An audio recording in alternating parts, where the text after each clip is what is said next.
السلام عليكم ورحمة الله وبركاته دمانتين والله ليل سود وهذا magacaygu waa Sakariya Cabdullaahi Cali kanaalkan waxaan kaga hadlaa arrimaha ku saabsan fursadaha dhaqaale ee dalkeena ka jiray iyo warbixino ku saabsan dhaqaalaha iyo sida uu kobcin lahayd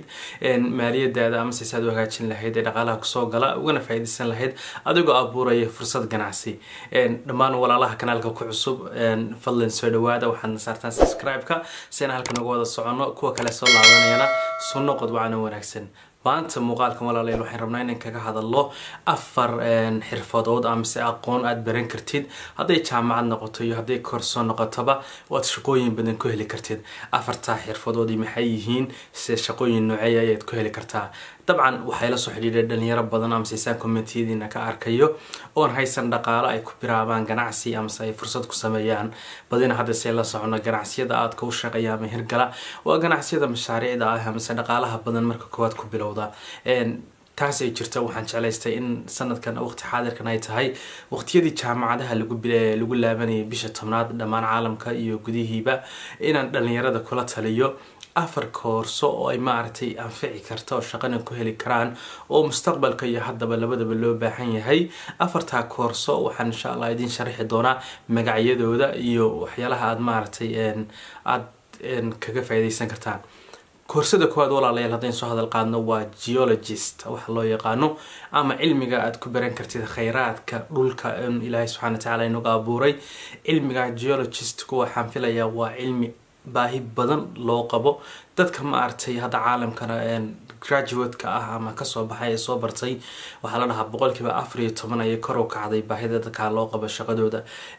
cilmigan geologist marka maxaa lagu bartaa cilmigan geologist waxa lagu bartaa waxyaalo badan oo kala duwan oo ma aragtay kheyraadka dhulka ah sida hydrologist oo ah cilmiga ku saabsan biyaha iyo ceelasha iyo riigaga iyo dhulka iyo xawka ay biyo dhulka u maraan oo kale waxa kale oo lagu bartaa mineralogy oo ah cilmiga ku saabsan macdanaha kala duwan ee Ilaahay ku abuuray dhulka iyo dhagaxaanta ha noqoto dheemanka ha noqoto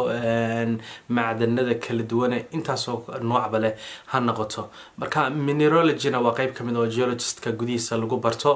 waxa kale oo jirta iyadana geologist-ka lagu barto petroleum geologist oo yani waxa lagu barayaa qaabka petroolka uu shaqeeyo oo yani sida petroolka loo soo saaro maxay ahayd calaamadaha petroolka lagu helo dhagaxaanta iyo sumadaha laga helo iyo qaabka petroolkaas maartay looga faa'iideysto marka cilmigaas oo dhan waxa lagu dhex bartaa geologist-ka waxaan kala raacinayna waxa isna la bartaa engineering geologist oo ah يعني engineer marka magaalo la dhisayo ama sameel la dhisayo oo kale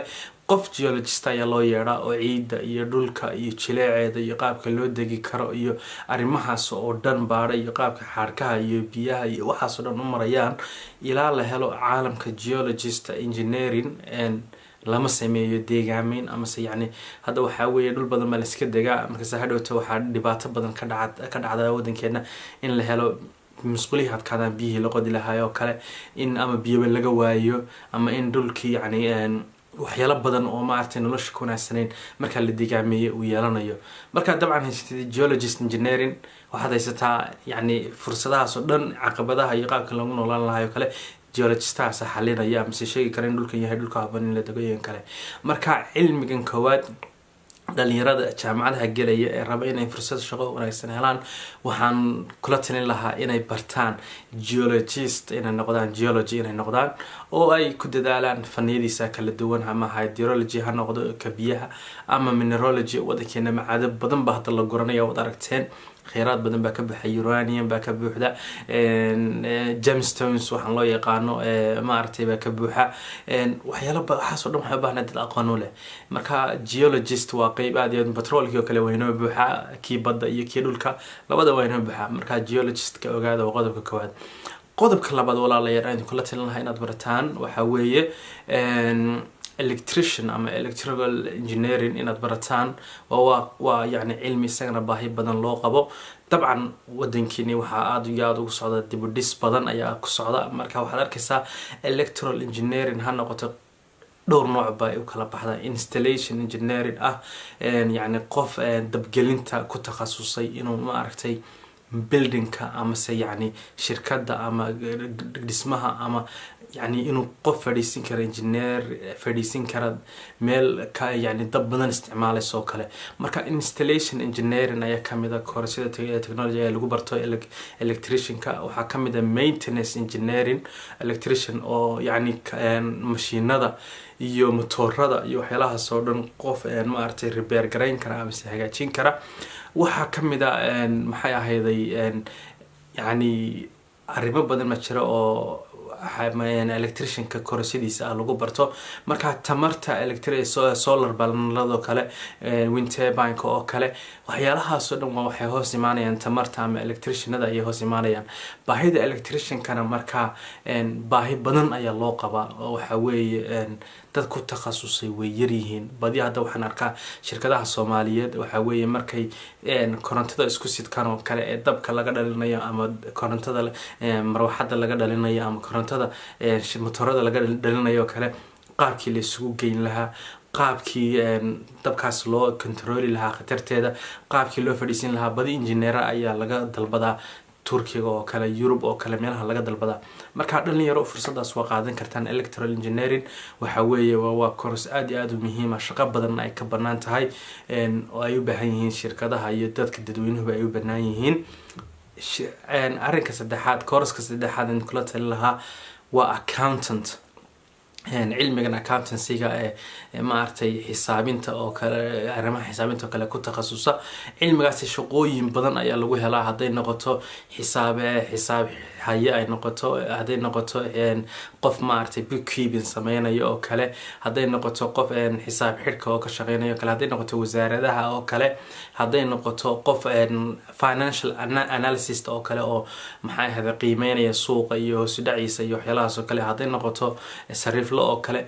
cilmiyo badan oo xisaabinta ku xidhiidha ayaa jira cilmiyada xisaabintu waa kuwa shaqada ugu badan arkay ee la hayay dadka shirkaduhu waxay dhamaan qaadanayeen xisaabiye guud wasaaradaha waxay qaadanayeen wasaarad kasta nin xisaabiye ah ay qaadanayeen gudiyada qandaraaska kale xisaabiye qaadanayeen maxay ahayd wasaaradda maaliyadda dawladaha hoose oo kale waxay qaadanayeen maxay ahayd xisaabiye marka حساب حد هنقطة أما هنقطة budget دشين هنقطة إن ما أرتي برنامج كلا قبنا budget لو دشيو budget كاس هذا تدي قفكي دشين لها نقالي يكون لها من نقالي كسوق لها وها حسابنا يا accounting كاس حسابنا يودشين يا هنقطة عشور قادست أو كلام سع عشورها أو كلا لو رورنا يو tax maarta attorney waxaan ay dhahaana af Ingiriiska oo kale dadka accountancy-ga ayaa hela maxay ahaday yani xisaab xidhka cashuuraha oo kale marka fursadaha accountancy-ga waxay ka banaan yihiin aad iyo aad ay wadankii uga banaan yihiin marka dhalinyarada waxaan kula talin lahaa accountancy-ga ha bartaan waxa weeye bangiyada shaqo ka helaysaan dawladda shaqo ka helaysaan shirkadihiba shaqada ka helaysaan meel kasta aad u raadsataan xisaabintaas xisaabayaas waa loo baahan yahay course-kaasna waa course-ka saddexaad aan kula talin lahaa inaad barataan sidoo kale ugu dambeyn waxaan kula talin lahaa course-yadan inaad ma artay iyagana aad insha Allah qaadataan oo waayo baahi badan baa loo qabaa qof veterinary ah oo ma artay ku takhasusay maxay ahayd xoolaha dhaqtarintooda iyo daaweyntooda dadka digaaga bay la soo hadlaan yani mashruuc digaag bay sameystaan waxay leeyihiin cid u talaashay digaaga way talaal kala nooc ayuu baahan yahay ariga talaal buu baahan yahay lo'di talaal bay u baahan tahay geeli sidoo oo kale xoolaheena waxay badi u madhaan ama se wax badan u gaaraan waxa weeye dhaqaatiir daaweysa way aad iyo aad bay u yaryihiin cilmina u leh waxa ugu badan dhaqaalaheena ku saabsan yahay waxay xoolahaas in dhoofina xoolahaas in qalana caadi iyo aaneen ku noolahay oo in ka warhayna marka dadkii suuqaas oo dhan ilaalin lahaa khatarta ka ilaalin lahaa ee daaweyn lahaa ee daryeeli lahaa ee maartay dhaqan lahaa ee sidii ay maartay kobca focuska dhaqaalaheena xoog soo saar lahayn way yar tahay course ayaa jira wadamadan bariga Afrika Kenya iyo Uganda iyo حتى لح أسبوع أو مارتي لبحيه أو لجوجو برايو حولها مارتي سيدا لو داوية سيدا وحلو يقان artificial insemination أو يعني إن لا رميو حوله نيف كيبا مارتي لو ده هذا لجو برايا قاب كادو رمي الله ممكن من كيس مارتي يعني دوجو بيري لهذه المها وحيلا بدن بتشتو في التنيري قلب برا